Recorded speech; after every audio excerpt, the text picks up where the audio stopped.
अस्सलाम वालेकुम वरहमतुल्लाहि वबरकातुहू। मोहतरम जनाब डॉक्टर अयूब साहब,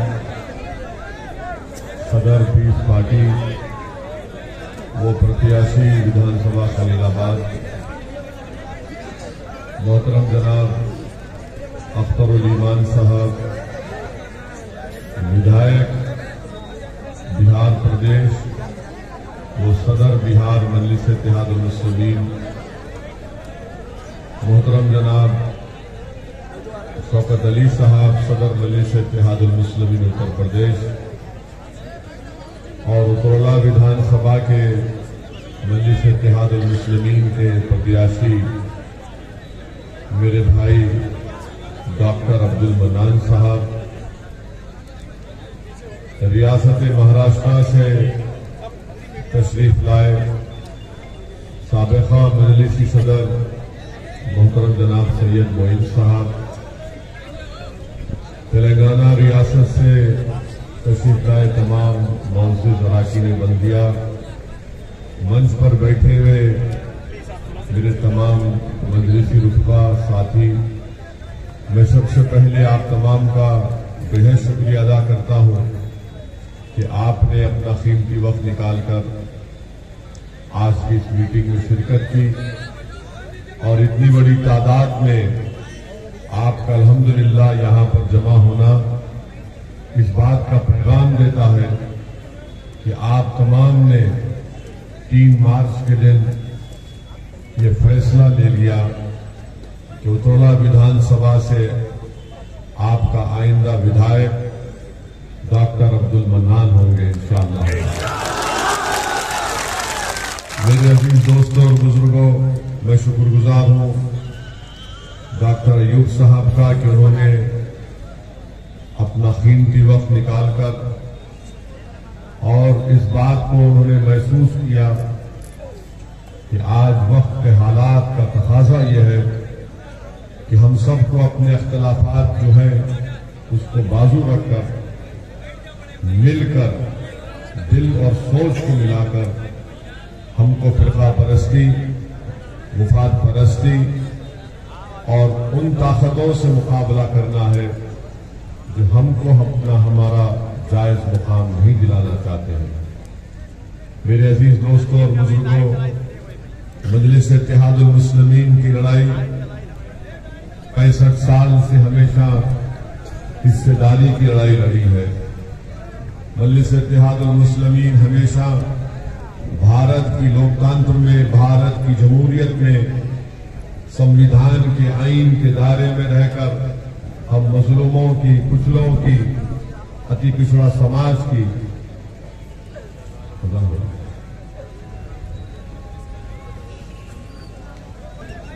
मैं आपको ये बता रहा था कि 65 साल से मजलिस इत्तेहादुल मुस्लिमीन का सियासी सफर यही रहा कि भारत के संविधान और आईन के दायरे में रहकर मजलूमों की आवाज को बुलंद किया जाए, उनका जायज मुकाम उनको दिलाया जाए और उनको हिस्सेदारी की लड़ाई में उनको उनका हिस्सा मिले। मेरे अजीज दोस्तों और बुजुर्गों, असदुद्दीन ओवैसी कोई आला जात के या कोई नवाब खानदान से निकलकर नहीं आया आपके दरमियान में।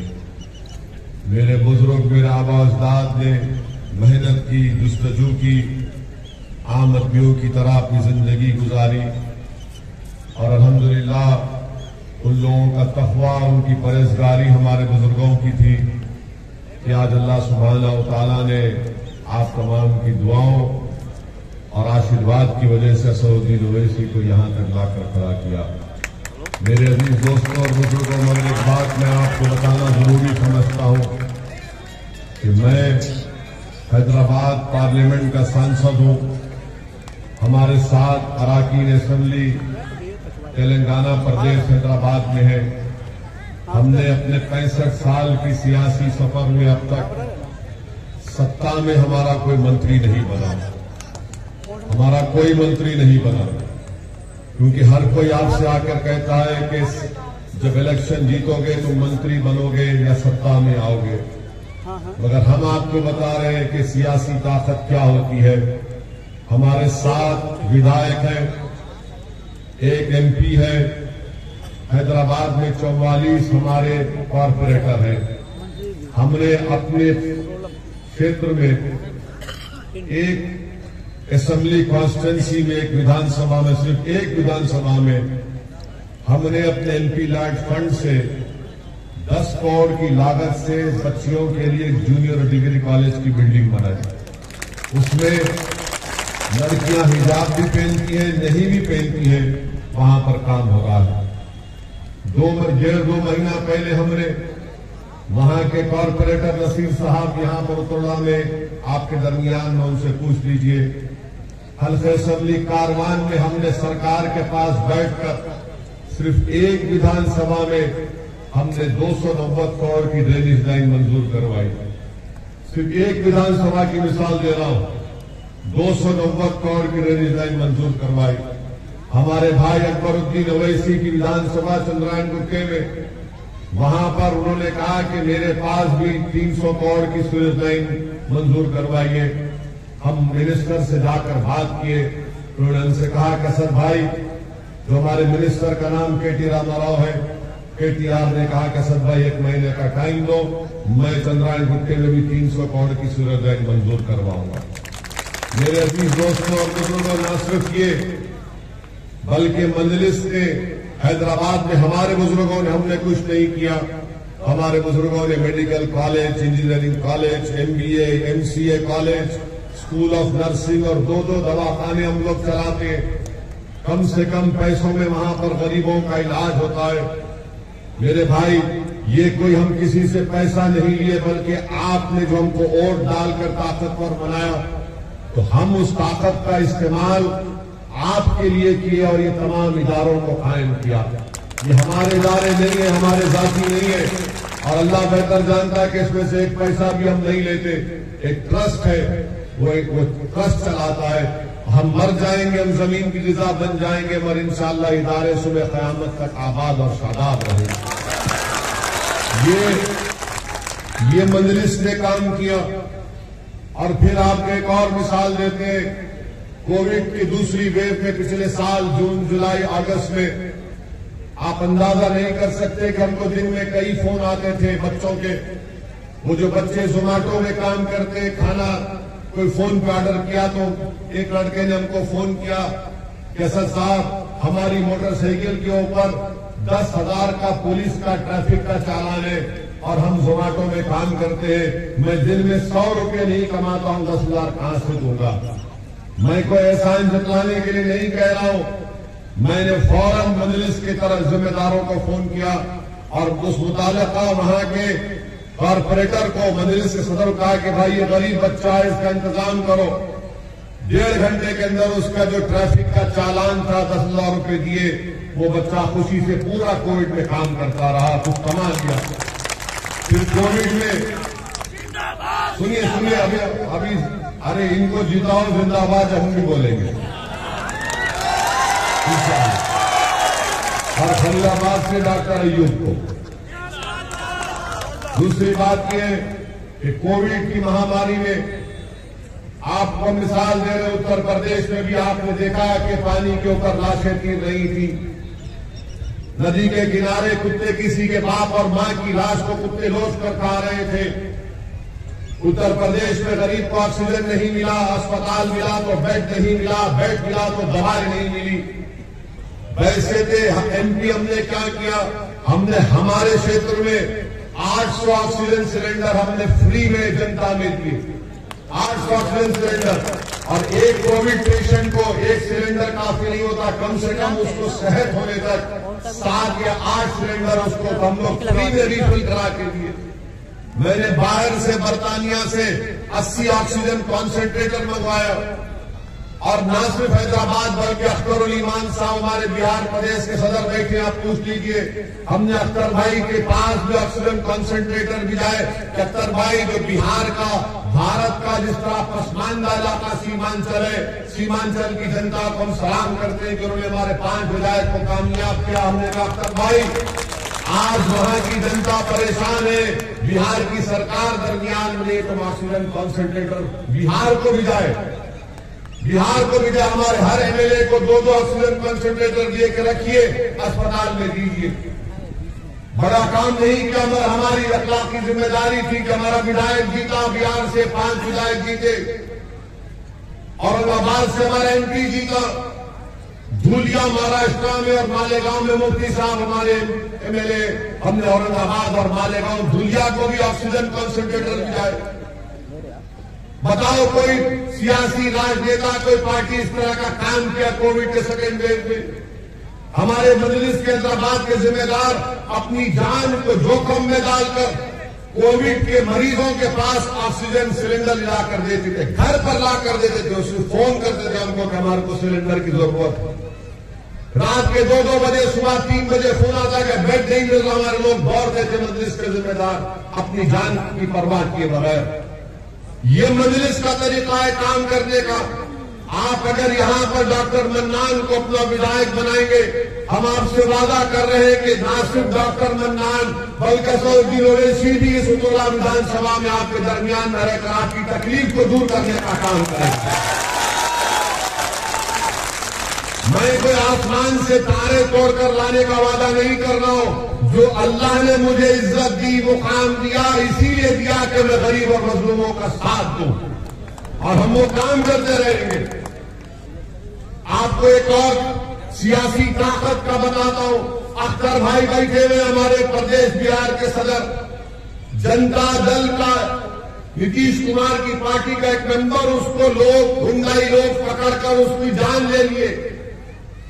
पूरी ऐवान असेंबली को अख्तर अली मान हिलाकर रख दिया। उसके घर को गए, उस पीड़ित परिवार के घर को गए, उसके घर वालों से मिला, उसकी बेवा को अख्तर अली मान ने बाजू बिठाकर सरकार से ये मुतालबा किया कि मरने वाले को 1 करोड़ रुपया मिलना चाहिए। मरने वाला तो नीतीश कुमार चीफ मिनिस्टर की पार्टी का था।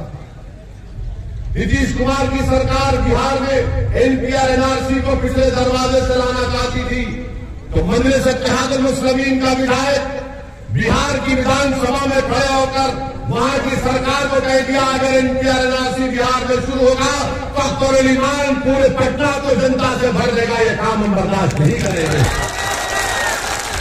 फिर लोग बोलते कि तुम्हारे 5 विधायक जीते बिहार से, तुम सत्ता में नहीं हो। मैं आज चैलेंज के साथ कहता हूं कि जिन विधानसभा से मजलिस के 5 विधायक जीते, जहां बरसों से गांव में काम नहीं हो रहा था, आज वहां पर विकास का काम हो रहा है, जनता खुश है वहां पर। तो ये हमेशा बोलना कि सत्ता मिलेगी, सत्ता जब मिलती है ना किसी को तो उसकी जेब मोटी होती है, गरीब का फायदा नहीं होता। सत्ता जब आप देते हैं तो उसमें काबिलियत होनी चाहिए कि लड़कर काम कराया जाए। बैठ जाए जाकर एसडीएम के पास, डीएम के पास, एसपी के पास, या तो मुझे तुम जेल में डालो या गरीब से इंसाफ करो। ये काम मजलिस करके आई और करेगी तो में भी इंशाअल्लाह ताला। मेरे अजीज दोस्तों और बुजुर्गों, अब फिर हमारे ये जो समाजवादी के लोग, बसपा के, कांग्रेस के लोग बोलते कि बताओ डॉक्टर मन्नान और ओवैसी का क्या मामला है।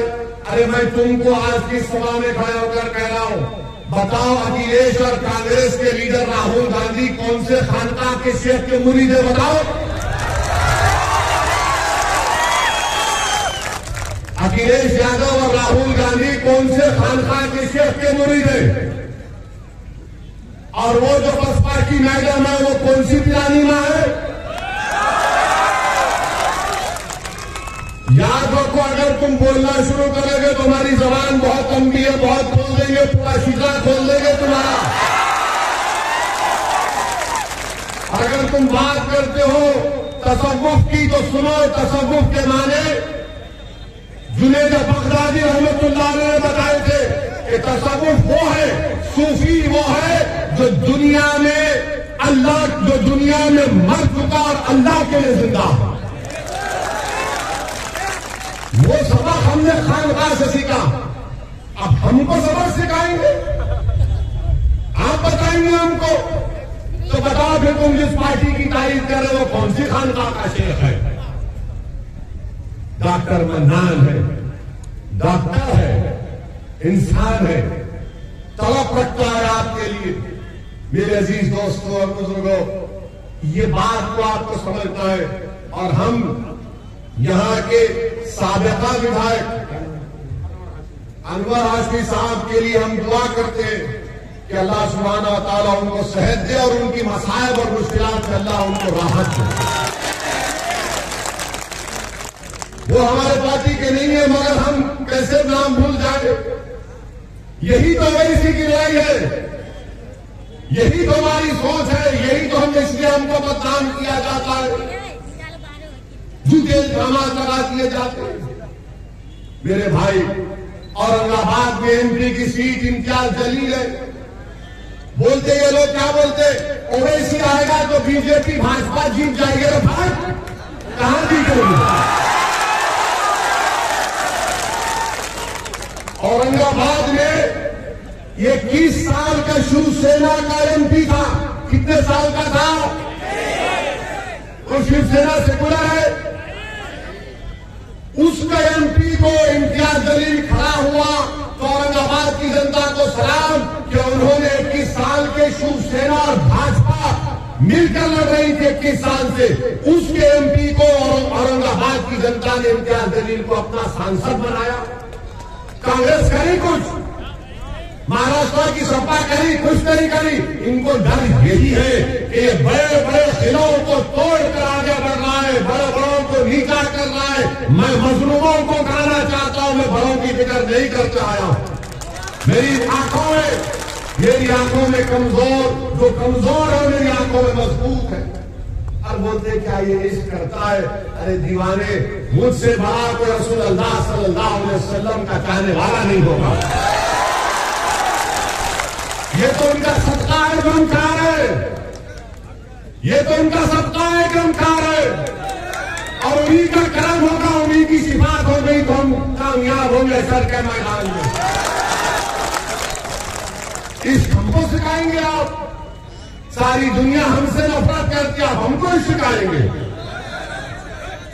मजलिस का एक एक फर्क, मजलिस का एक एक रुकन आशिक रसूल भी है और गुलामान मुस्तफा की आल के आल का गुलाम है।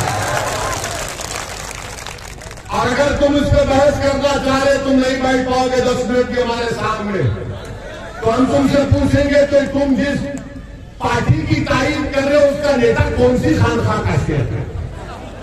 हम तुमको बताएंगे हमारा शेख कौन है। मेरे अजीज दोस्तों और बुजुर्गों, क्या कहा था इकबाल ने इसके बारे में कि इसके मिहराब से नग़्मे तारे हयात, इससे नूर हयात, इससे नारे हयात। और क्या कहा था इकबाल ने कि बुझी इसकी आग तो अंधेर है, बुझी इसकी आग तो अंधेर है, मुसलमान नहीं खाक का ढेर है। हम तो इसकी बात करते और ये तमाम सपा बसपा कांग्रेस के लिए हम तो कहते हैं कि हम इनकी लैला हैं। ये पूरे हमारे पीछे पड़े रहते हैं दिन भर रात भर, रात में भी इनको ख्वाबों में नजर नहीं आते हैं।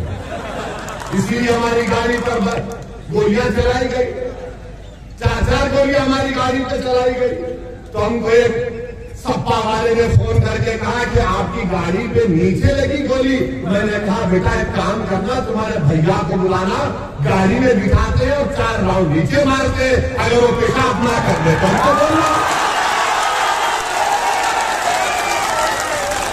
हमारी गाड़ी पर 4 गोलियां चली आपके दुआओं से। रसूलुल्लाह सल्लल्लाहु अलैहि वसल्लम के सदक़े तुफैल में, अहले बैत के सदक़े तुफैल में, अहले दिल की दुआओं की वजह से अल्लाह ने हमको महफूज रखा। और हम 24 घंटे के अंदर पार्लियामेंट में जाकर तकरीर भी किए। अगर किसी की गोली पर गाड़ी पर 2 पत्थर पड़ जाते तो घर से नहीं निकलता 4-4 दिन। हमको कहते हमको सिक्योरिटी नहीं चाहिए, हमको नहीं चाहिए, हम जनता के दरमियान में रहेंगे। अमित शाह ने कहा जेड कैटेगरी ले लो ओवैसी जी। हमने कहा जेड कैटेगरी सिक्योरिटी नहीं चाहिए, हमको ये कैटेगरी का शहरी बनाओ, हमको बराबर लाओ, सब के बराबर करो, ये लड़ाई मजलिस इत्तेहाद मुस्लिमीन की है। और आपके विधानसभा में हम रुक गए कज़ा के लिए, हाँ एक रुक गए कज़ा के लिए, तुम जारी रखते हैं। आपको त्रिपुरा विधानसभा में रेलवे लाइन है? नहीं है, रेलवे लाइन नहीं है, नहीं है। हम जिम्मेदार है, डॉक्टर मन्नान जिम्मेदार है। डॉक्टर मन्नान ने कहा कि रेलवे लाइन मत डालो। ये डबल इंजन की सरकार मोदी योगी की भूली गई उत्तराला को,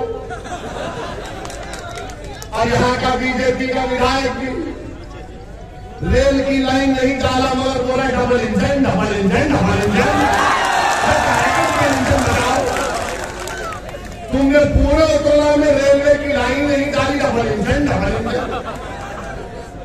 और फिर बोलते मुख्यमंत्री बोलते मैं मई जून में बर्फ डालूंगा।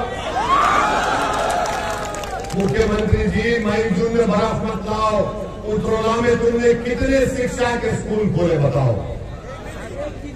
तुम जनवरी में गर्मी की बात मत करो, तुम बताओ कितने उत्तराला में अस्पताल है?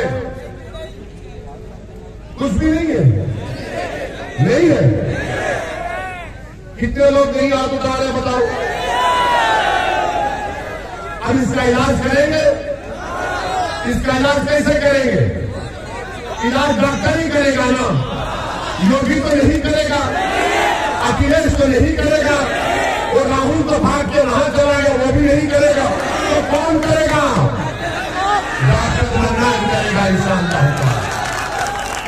तो आपसे ही बता गया है कि डॉक्टर मन्नान साहब को, डॉक्टर मन्नान साहब का निशान पतंग का है, पतंग के निशान पर बटन दबाइए और डॉक्टर मन्नान को अपने वोटों से कामयाब करिए, नेता बनाइए। नेता बनाने की लड़ाई लड़ रहे हैं हम लोग, हिस्सेदारी की लड़ाई लड़ रहे हैं। भागीदारी परिवर्तन मोर्चा बाबू सिंह कुशवाहा को मुख्यमंत्री बनाने की लड़ाई लड़ रहा है।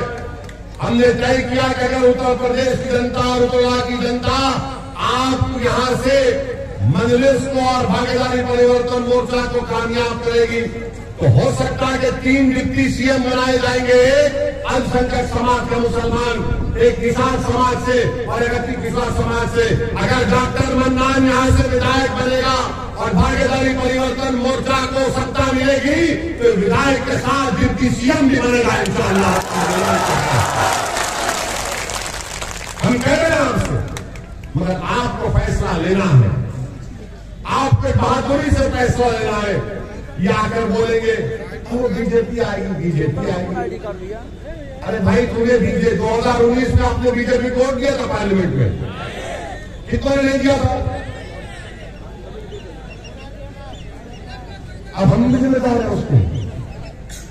ये आकर बोलते हैं शैतान जब कान में कुछ करता है ना, अब हमारे जाने के बाद ये इब्लीस की औलाद बहुत बोलेगी, अरे देखो बीजेपी बीजेपी। अरे बीजेपी का वजीफा तू इतना क्यों करता, तो समझ नहीं आता।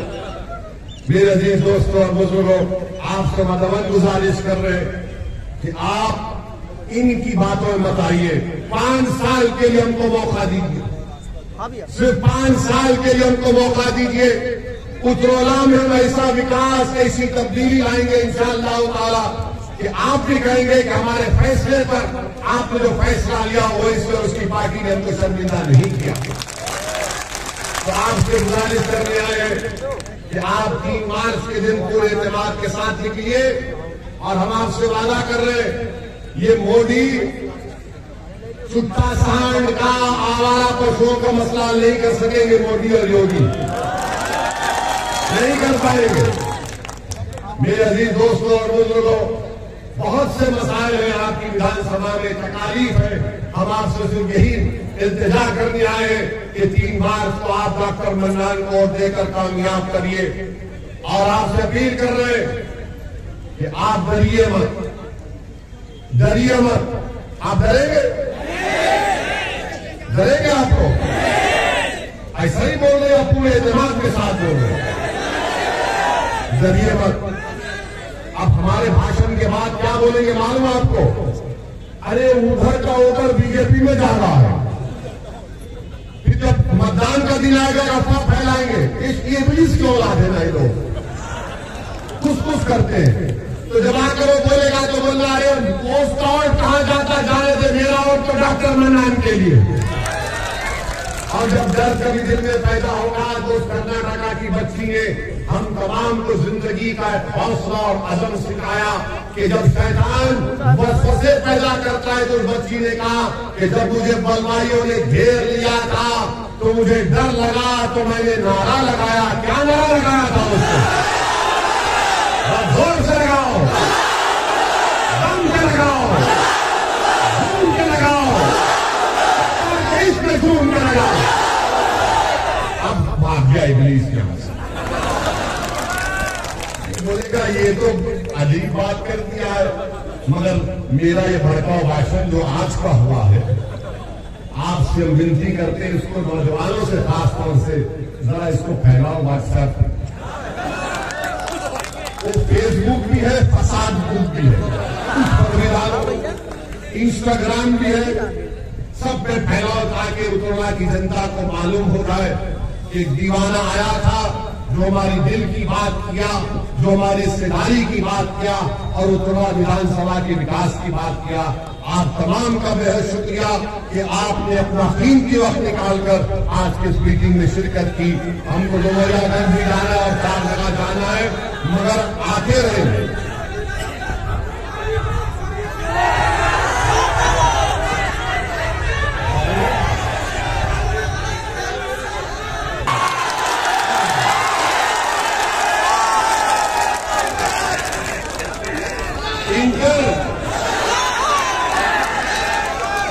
ये तो तुम लोग पूरे टनाटन हो।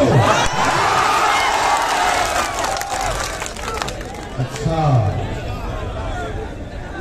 तो हमको ये भी करना पड़ रहा है, ठीक है।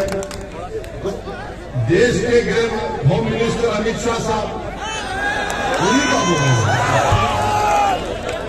वो उत्तर प्रदेश को आए तो आकर उन्होंने कहा कि बीजेपी को और खुदा न खास्ता सत्ता दोबारा मिलती है, तो अमित शाह ने कहा कि मैं नौजवानों को पैगाम दे रहा हूं कि जो 12वीं के बाद इंटर में जाएंगे उनको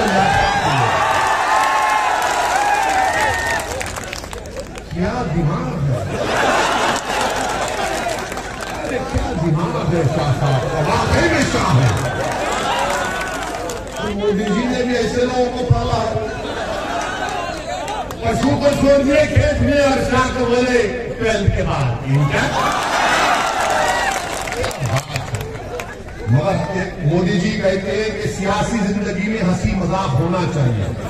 मन की बात में कहा था, तो हमको उसी पर एक चीज याद आ गई कि मोदी जी सऊदी अरब गए थे। सऊदी अरब गए तो वहां पर सऊदियों ने उनको तोप दिखाई, तो मोदी जी बड़ी गहराई से उसका मुताला किए, घूम के देखे, कहना तो यूं किए और देखकर उस सऊदी शेर से बोले कितना दूर तक फेंकती?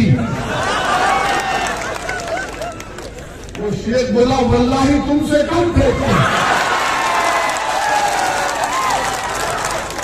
15 लाख नहीं आए, 2 करोड़ नौकरियां नहीं आए। अब कह रहे 10 मार्च के बाद मैं चुट्टा सांग का मसला हल करूंगा। मोदी जी गरीब परेशान है, सब परेशान है, मगर उत्तरला की विधानसभा की तरक्की के लिए असदुद्दीन ओवैसी, अमित शाह, नरेंद्र मोदी, ये सबको बाजू रखिए। आपका सोचिए, ये विधानसभा आपकी है, इन बच्चों का मुस्तकबिल आपका है। 5 साल के बाद जब ये बच्चे बड़े हो जाएंगे, ये आपसे सवाल करेंगे, बताओ आपने हमारे विधानसभा में शिक्षा का इंतजाम क्यों नहीं किया, अस्पताल क्यों नहीं आई, रेलवे की लाइन क्यों नहीं आई, यहाँ के रोड पानी का इंतजाम क्यों नहीं किया, हमारा नेता कौन है, हम किसका हाथ पकड़ कर रोएंगे, कौन हमारी सरपरस्ती करेगा, कौन हमारी रहबरी करेगा। मेरे भाई, इस पर आपको वोट देना है। डॉक्टर मन्नान एक बेहतरीन आदमी है, मैं इनको करीब से जानता हूं। ये आदमी आपके लिए तड़पता है, याद रखिए, इसके दिल में आपकी तड़प है और ऐसे तड़पने वाले को आप अपने वोट से इनको कामयाब कर दिए। और मैं आपसे अपील कर रहा हूं कि हमारे लिए दुआ करिए कि अल्लाह जब तक हमको जिंदा रखे, अल्लाह हमारी जबान से सच्चाई और हक को बयान करने का अल्लाह हमको